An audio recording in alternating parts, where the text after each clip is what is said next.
솔로몬은 경솔한 보증의 문제와 게으름의 문제에 대해서 교훈했습니다. 경솔한 보증의 문제에서는 완전한 보증이 되신 성령의 은혜를 바라볼 수 있었고, 게으름의 문제에서는 우리의 영적 게으름에 대해서 점검할 수 있었습니다. 이제 솔로몬은 불량하고 악한 자에 대해서 교훈을 합니다. 자, 먼저 12절부터 14절까지를 한 목소리로 함께 읽겠습니다. 12절부터 14절입니다. 시작. 불량하고 악한 자는 구부러진 말을 하고 다니며 눈짓을 하며 발로 뜻을 보이며 손가락질을 하며 그의 마음에 패역을 품으며 항상 악을 꾀하여 다툼을 일으키는 자라. 자, 여기서 언급하고 있는 불량하고 악한 자. 자, 어떤 의미의 표현이냐? 우선 불량한 자라고 하는 이 히브리 단어적 의미는요, 악을 일삼는 사람들을 의미하는 어떤 총체적 개념의 표현이에요. 그러니까 전반적으로 악을 일삼는 자들을 향해서 불량한 자 이렇게 이야기를 합니다. 그리고 이어지는 악한 자라고 하는 표현은요, 사실 불량한 자와 동일한 개념이긴 한데 어느 부분에 조금 더 초점을 맞추고 있냐면 자신의 지위와 능력을 악용해서 하나님의 백성들을 해하고 죽이는 사람에 조금 더 초점을 맞추고 있습니다. 그렇기 때문에 이 불량하고 악한 자라고 하는 이 표현이 결국은 어떤 의미를 담게 되냐면 하나님의 법을 따르지 않고 자신의 이익을 위해 백성을 해하고 죽이며 도덕과 윤리적으로 온갖 악행을 자행하는 자들을 의미합니다. 우리는 이렇게만 이야기를 하면 하나님을 모르는 세상의 사람들 중에 악한 자 이렇게만 생각을 하게 되지만 교회 안에도 얼마든지 불량하고 악한 자는 있습니다. 교회 안에 있다고 해서 모두가 다 하나님의 법을 따르는 것은 아니죠. 겉으로는 하나님의 법을 따르는 척하고 있을지 모르나 속으로는 또 실제적으로는 하나님의 법을 전혀 따르지 않고 자신의 이익을 위해서 오히려 하나님의 백성들을 속이고 그다음에 그들을 대상으로 악행을 일삼는 자도 있습니다. 목사들 중에도 있습니다. 그렇기 때문에 여기 불량하고 악한 자라고 하는 표현은 항상 교회 밖에서만 해당이 되는 것 아닙니다. 교회 안에서도 해당이 됩니다. 솔로몬은요, 이렇게 불량하고 악한 자들의 특징에 대해서 몇 가지를 언급하는데, 불량하고 악한 자의 특징이 어떻게 되느냐? 첫 번째는 구부러진 말을 하고 다닌대요. 두 번째는 눈짓을 하며 발로 뜻을 보이며 손가락질을 한대요. 세 번째는 그의 마음에 패역을 품고 항상 악을 꾀하면서 다툼을 일으킨대요. 그러니까 크게 보면 한 세 가지 정도 나눠질 수 있는 건데, 우선 구부러진 말을 한다는 표현을 좀 볼까요? 어떤 의미일까요? 구부러진 말을 하고 다닌다. 기본적으로는 진리를 왜곡하여 거짓말을 하는 것을 의미하겠죠. 근데 이 진리를 왜곡하고 거짓말을 한다는 것은요, 타인의 마음에 상처가 되든지 말든지 타인에게 불이익을 주든지 말든지 결국은 그것은 전혀 신경 쓰지 않고 오직 자신의 이익을 위해서 거짓말과 악한 말을 쏟아내는 것을 말합니다. 여러분 보십시오. 이러한 특징이 교회 밖에만 있습니까? 아니에요. 교회 안에도 있어요. 그러니까 이거 지금 교회 밖과 안을 구분하는 것이 아닙니다. 하나님 앞에서 보는 거예요. 하나님 앞에서. 교인이라고 하는 타이틀이 있느냐 없느냐를 말하는 것도 아니에요. 하나님 앞에서. 구부러진 말을 함부로 하고 다니는 사람이라면 그 사람은 불량하고 악한 자일 수 있는 거예요. 그 다음에 또 하나의 특징은 무엇라고 이야기했습니까? 눈짓을 하며 발로 뜻을 보이며 손가락질을 한대요. 이 표현들은요, 결국 속임수와 죄악을 도모하는 악한 자들이 서로 은밀한 신호를 주고받으면서 온갖 수단과 방법을 동원해서 함께 악을 행하는 것을 의미해요. 그래서 악한 자들이 서로 보내는 신호라고 보는 견해가 상당히 많습니다. 하지만 꼭 서로 신호를 주고받아야만 이런 것이 아니고요. 악한 일을 행하는 자들은 주로 서로가 이런 몸동작 이런 행동들이 나타나게 된다는 거예요. 그래서 혼자도 이런 행동을 하면서 악한 일을 하지만 악한 일을 행하는 사람들을 잘 점검해 보니 대부분이 이런 행동들을 하더라. 그래서 이런 행동들이 대표적으로 악한 자들이 가지고 있는 몸짓에 해당된다라고 이야기를 하는 거예요. 여러분 기억하시나요? 보디발의 아내가 요셉을 유혹할 때 어떤 행동을 했죠? 눈짓을 하며 유혹을 했어요. 이런 눈짓, 음란한 눈짓, 이런 악행들을 볼 때 악한 자들은 항상 몸으로 행동하는 게 있더라. 이런 것들을 지금 이야기를 하는 겁니다. 그렇기 때문에 이런 악한 자들의 특징들이 내 삶에는 없는가, 나에게는 없는가 우리 점검해 볼 필요가 있어요. 그리고 또 세 번째로 제시하는 특징은 뭐냐면 그의 마음에 패역을 품으며 항상 악을 꾀한다라고 합니다. 그러면서 다툼을 일으킨다고 하죠. 여러분 이 마음의 패역을 품는다, 항상 악을 꾀한다, 악인들이 가지고 있는 기본적인 어떤 내적 상태를 의미하는 거예요. 여러분 악한 자들은요 항상 이상하게 삐뚤어진 생각으로 마음에 가득 차 있어요. 진심을 보지 않아요. 내가 생각하고 싶은 대로 생각하고요, 내가 판단하고 싶은 대로 그냥 판단해서 삐뚤어지게 늘 봐요. 그러다 보니까 온갖 자기의 시선에 따라 온갖 악한 계획을 세우는 거죠. 여러분 마태복음 15장 19절에도 보면 예수님이 악한 자들의 마음에 대해서 뭐라고 말했냐면 마음에서 나오는 것은 항상 악한 생각과 살인과 간음과 음란과 도둑질과 거짓 증언과 비방이니라고 이야기를 했습니다. 그러니까 악한 자들의 모습을 보면 항상 이런 생각들로 마음에 가득 차 있다라고 하는 거죠. 그러니까 이런 생각들로 가득 차 있으니까 그들이 가는 곳곳마다 화목이 일어나거나 평화가 이루어지지 않아요. 항상 다툼을 일으키는 거예요. 그렇기 때문에 다툼이라고 하는 것은 어떻게 보면 악인들이 마음에 패역을 품은 결과적 현상이에요. 항상 악을 꾀하기 때문에 나타나는 현상들인 거예요. 그러니까 어디를 가든지 항상 분쟁을 일으켜요. 싸움을 조장해요. 평화를 지켜내지 않습니다. 파괴하죠. 이렇게 지금까지 언급된 불량하고 악한 자들의 어떤 특징적 모습은 성경에도요 곳곳에 등장해요.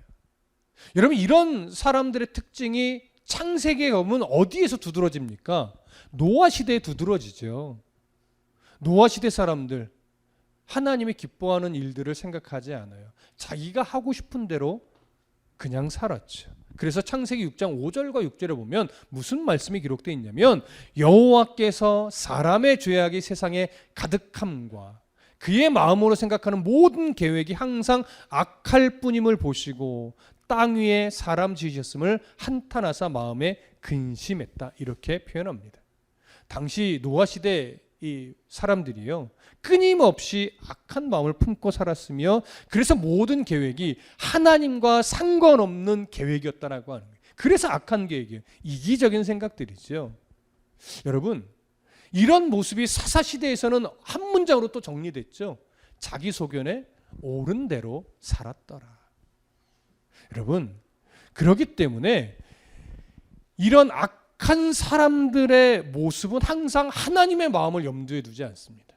하나님 무엇을 기뻐하실까 이런 고민을 하지 않아요. 항상 중심이 누구에 맞춰져 있냐면 나에게 맞춰져 있어요. 내게 기쁜 거냐, 내게 유익한 거냐, 내게 만족이 되는 거냐, 내가 가지고 싶은 거냐. 그걸 위해서 못할 것이 없는 자들이 되는 거죠. 오늘 솔로몬은요 이런 사람들의 최종적인 결과가 어떻게 될지 15절에서 언급을 합니다. 15절 함께 읽어볼까요? 함께 읽습니다. 시작. 그러므로 그의 재앙이 갑자기 내려 당장에 멸망하여 살릴 길이 없으리라. 자, 불량하고 악한 자들이 맞게 될 결과인데요. 사실 불량하고 악한 자들은 분명 이 세상 속에서 남을 짓밟은 후에 아주 성공한 자처럼 풍요롭게 살고 있었을 겁니다. 부족함 없이 살고 있었겠죠. 남의 삶에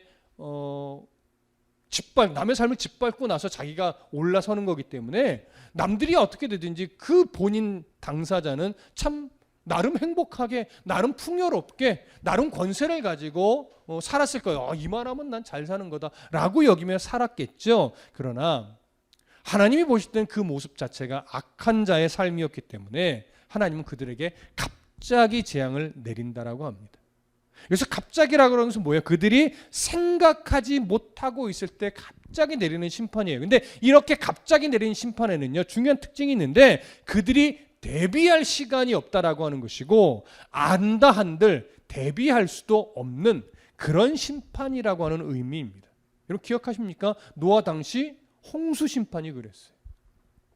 아브라함 당시 소돔과 고모라가 그랬습니다. 마지막 때로 우리가 이 말씀을 적용해 본다면 마지막 때 예수님이 심판자로 이 땅에 오실 날을 우리가 고대하잖아요. 아무도 그 날과 그 시는 알 수 없습니다. 그러나 분명 갑자기 누구처럼? 도적처럼 오신다라고 말씀하셨어요. 그렇기 때문에 사실은 궁극적으로 악한 자의 결말은요, 마지막 때 예수님의 재림과 함께 임하는 거예요. 그러니까 그때를 바라보면서 도덕과 윤리적인 우리의 악한 삶도 사실은 절제하고 끊어내고 하지 않는 믿음의 싸움을 해야만 하는 것이죠. 데살로니가전서 5장 3절에도 보면요, 그들이 평안하다 안전하다 할 그때에 임신한 여자에게 해산의 고통이 이름과 같이 멸망이 갑자기 그들에게 이르리니 결코 피하지 못하리라, 이렇게 되어 있습니다. 그러니까 우리는 이 땅에서 살아가는 동안 악한 자로서 하나님 앞에 받을 징계도 염려해야 되지만 마지막 때 예수 그리스도께서 임할 때에 정말 기쁨으로 주님을 맞이하기 위해서도 우린 이 땅에서 정말 악한 자로 살아가는 것이 아니라 하나님의 자녀답게 성경에서 말하는 그 지혜로운 자로서 삶을 살아내야 됩니다. 그러니 가장 지혜로운 삶은 무엇이라고 정의할 수 있느냐? 오늘은 이렇게 말할 수 있을 것 같습니다. 가장 지혜로운 삶은 예수님께서 마치 내일 오실 것처럼 오늘 영적 긴장감을 가지고 하나님 앞에 부끄럽지 않도록 최선을 다해서 믿음으로 살아가는 것. 이것이 오늘을 살아가는 그리스도인의 마땅한 태도일 것이고, 이런 태도가 가장 지혜로운 태도일 것이라고 생각을 합니다. 그렇다면 우리 영적인 긴장감을 가지고 살아가야 한다고 말씀드렸는데 어떤 긴장감일까요?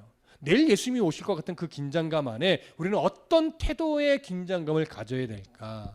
이어지는 16절부터 19절에 보면요, 솔로몬이 하나님이 싫어하는 것 67가지를 이야기해요. 성경에서 보통 67가지라는 거 하는 것은 7가지를 말하겠다는 거예요. 그래서 이렇게 7가지를 말할 때 조금 성경적인 표현이 6, 7가지라는 표현을 종종 사용을 합니다. 자, 그러면 16절부터 19절까지 함께 읽어보겠습니다. 16절부터 19절 시작.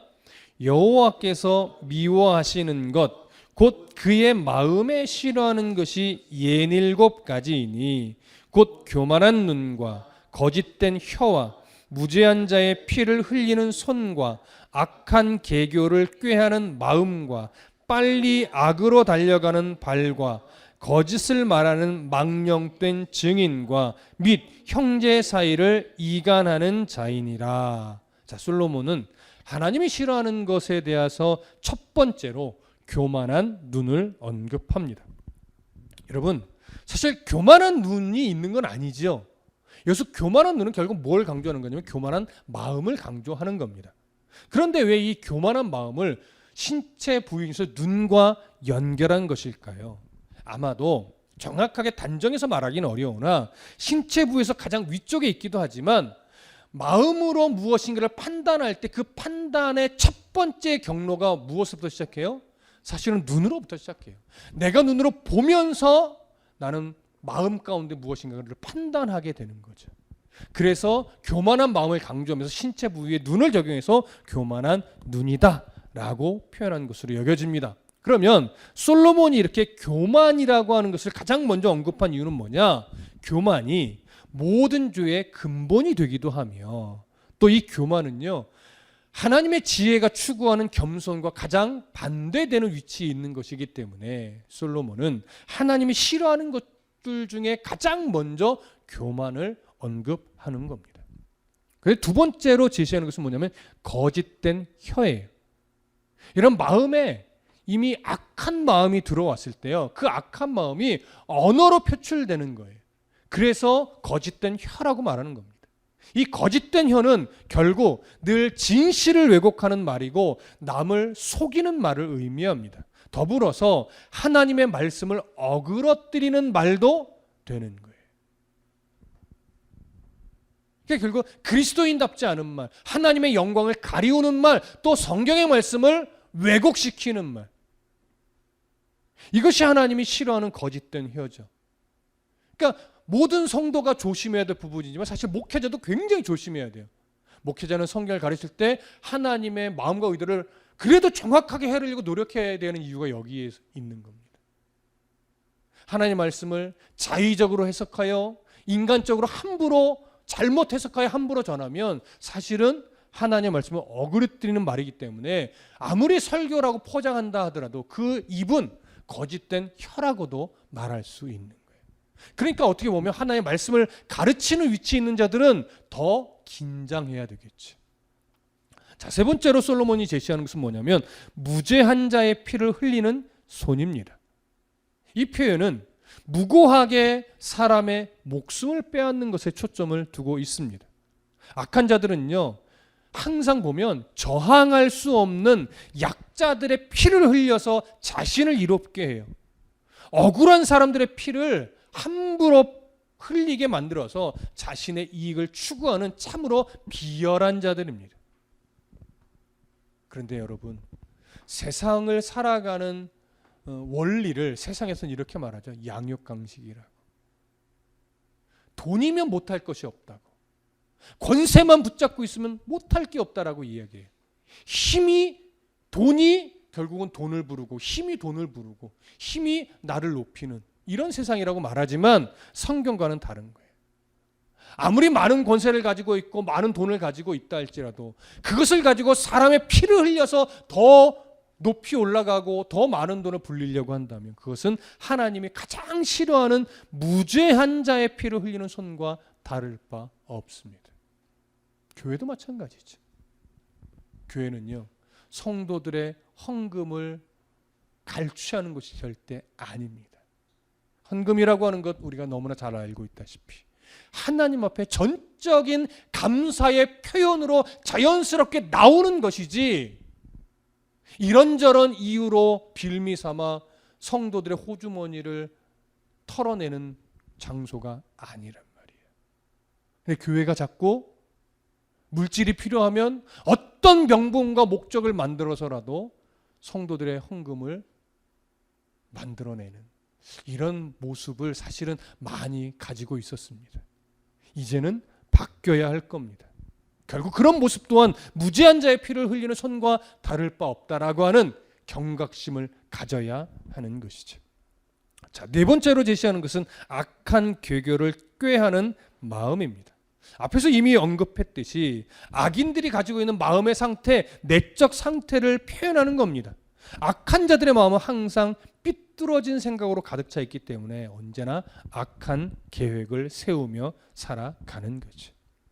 그리고 다섯 번째로 제시하는 것은 빨리 악으로 달려가는 발이에요.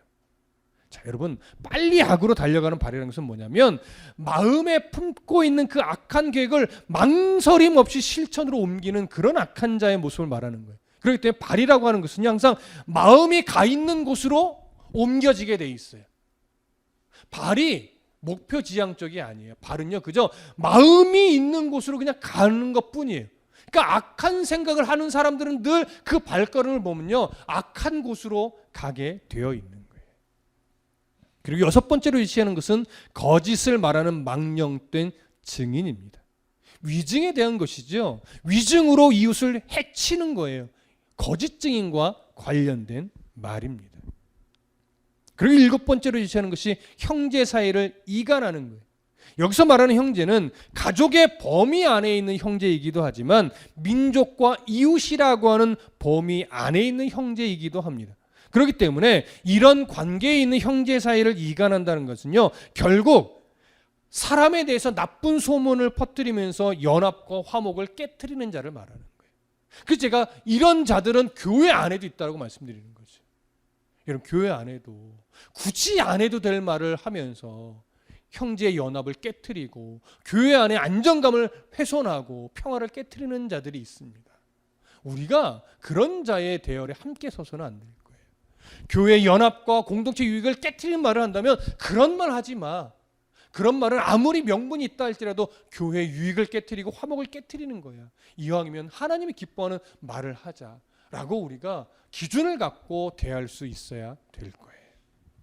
여러분, 지금까지의 내용들을 보면 불량하고 악한 자들은요, 결국 하나님이 선물로 주신 신체 부위를 가지고 항상 악한 일에 사용해요. 그래서 가족의 화목, 공동체 연합을 깨트리는 결과를 만들어냅니다. 그러나 지혜로운 자들은 항상 하나님이 주신 신체를 가지고요, 하나님의 나라와 의를 위해 사용하고 섬기고 돕는 일에 사용하면서 항상 화목과 연합을 이루어 냅니다.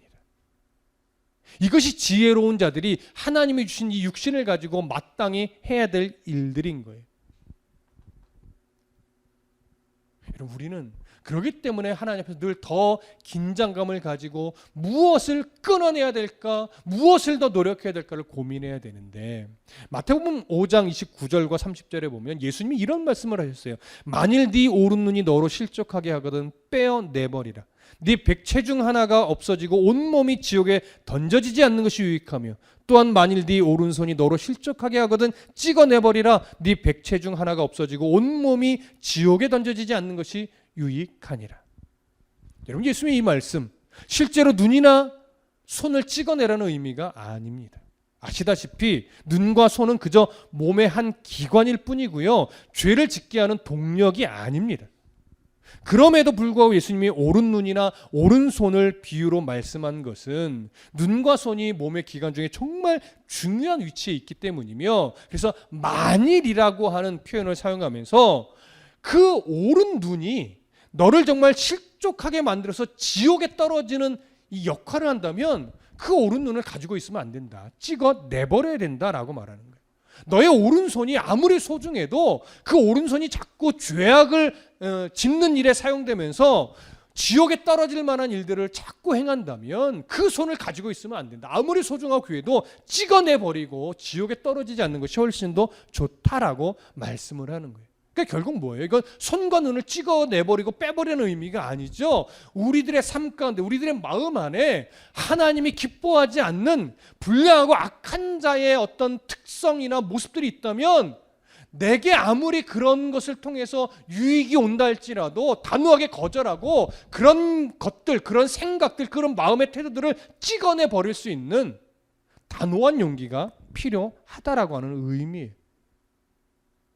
내 속에 거하는 죄, 죄성들, 욕심들, 탐심들, 그런 것들이 우리를 자꾸 좀먹는다면, 우리를 병들게 만들고 있다면, 우리의 신앙을, 우리의 영적 상태를 자꾸 게으르게 만들고 있다면요, 찍어내 버려야 우리의 영이 사는 거예요. 근데 사실 우리는 이런 죄된 성향들, 본성들을 잘 찍어내지 못합니다. 왜냐하면 그 본성들이 현실 안에서 우리에게 유익을 주는 경우가 많기 때문이에요. 그러나 아시다시피 그러한 미혹의 것들은 현실에서는 우리에게 유혹을 줄지 모르나 하나님 나라에 가지고 갈 수도 없는 것이고, 하나님의 시선으로 볼 때는 아무런 유익과 가치도 없는 것들이에요. 그저 이 땅에서만 가치 있는 것처럼 보이는 것들 뿐이죠. 잘 보셔야 돼요. 과연 나를 유익하게 만드는 것처럼 보이는 그런 것들이 정말 내게 유익한 것인지, 아니면 그런 것들이 정말 하나님 앞에서 나를 실족하게 하는 것들인지 잘 분별하셔야 돼요. 나를 실족하게 하는 거라면요, 더 이상 가지면 안 돼요. 더 이상 올라가면 안 돼요. 그걸 분별할 수 있는 눈이 필요하겠죠. 그래서 그 죄와 결국 우리가 치열한 싸움을 하는 거죠. 나를 불량하고 악한 자의 특성이 내 안에 있는 그 모습을 찾아 빨리빨리 끊어내는 싸움을 해야 되는데, 문제는 뭐냐면 내게 정말 이 죄를, 이 죄의 성향을 이길 힘이 있는가예요. 우리가 솔직하게 고백하지만 우리 안에는 그런 죄의 성향들을 이길 힘이 없습니다. 죄와 싸워 이길 힘이 없기 때문에 우리는 항상 어떤 노력을 해야 돼요? 내 안에 살아계신 성령의 마음을 놓치지 않는 싸움을 해야 되는 거예요. 요한일서 3장 9절에 보면요, 하나님께로 난 자마다 죄를 짓지 않는다, 이런 말씀이 있어요. 이것은요, 하나님의 백성이 된 자는 더 이상 죄를 짓지 않는다는 의미가 아니에요. 하나님의 백성은, 거듭난 하나님의 자녀는요, 죄에 잠식당하는 일은 없다라고 하는 거예요. 죄에 잠식당하지 않는다는 의미는 뭐예요? 늘 순간순간 죄를 짓기도 하고 죄의 노예처럼 우리가 살아가는 흔적도 있긴 하지만, 그때마다 성령께서 우리 마음에 어떤 은혜를 주신다는 거예요? 너 그거 아니야, 너 그거 잘못됐어 하면서 신앙의 양심을 말씀으로 치시든지 상황으로 치시든지 어떤 방법을 통해서든지 내 안에 울려주신다는 얘기예요. 그래서 불편해지는 거죠. 어느 순간 그 불편함이 내 안에 있다는 것이 너무나 큰 은혜라고 하는 거예요. 그 불편함이 생길 때 성령의 도우심을 구하면 성령께서 그 죄를 끊어내는 씨름을 하도록 도우신다는 거예요.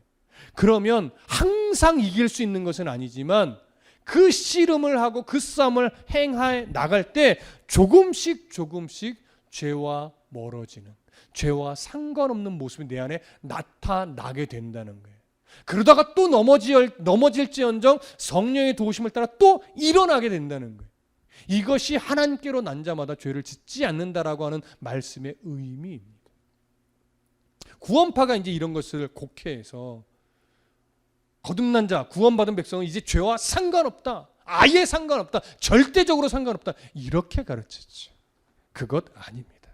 하나님의 백성도 이 땅에 살아가는 동안 얼마든지 넘어질 수 있고 아직 여전히 죄의 종된 자처럼 살아가는 모습도 있지만 성령이 우리의 삶을 그렇게 살아가도록 그냥 내버려 두지 않는 거예요.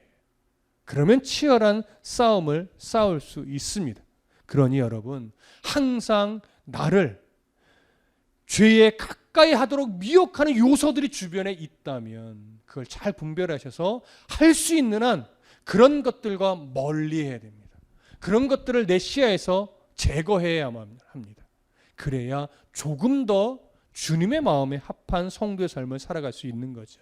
그렇기 때문에 고린도전서 10장 12절에 있는 말씀처럼 그런즉 선줄로 생각하는 자마다 넘어질까 조심하라. 여러분요, 내가 오늘 한순간 은혜 받은 것이 전부가 아니라는 걸 아셔야 돼요. 오늘 아무리 큰 은혜를 받았어도 내일 우리는 넘어질 수 있어요.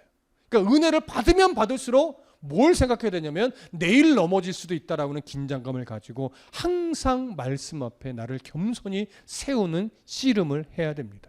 이것이 성도가 늘 가지고 있어야 될 영적 긴장감인 거예요. 내 안에 불량하고 악한 자의 특성은 오늘 없는지 점검하고 내일 또 없는지 점검하고 모레 또 없는지 점검하면서 그렇게 하루하루를 살아나가는 거예요. 내일 예수님이 오실 것처럼 오늘 나의 모습에 불량하고 악한 자의 모습이 있는가 없는가를 잘 분별하면서 하나님 앞에서 더 정결한 성도로 살아가기 위해 항상 애쓰고 힘쓰는 그런 성도의 삶이 되어주시길 간절히 소망하고 축복합니다. 기도하겠습니다.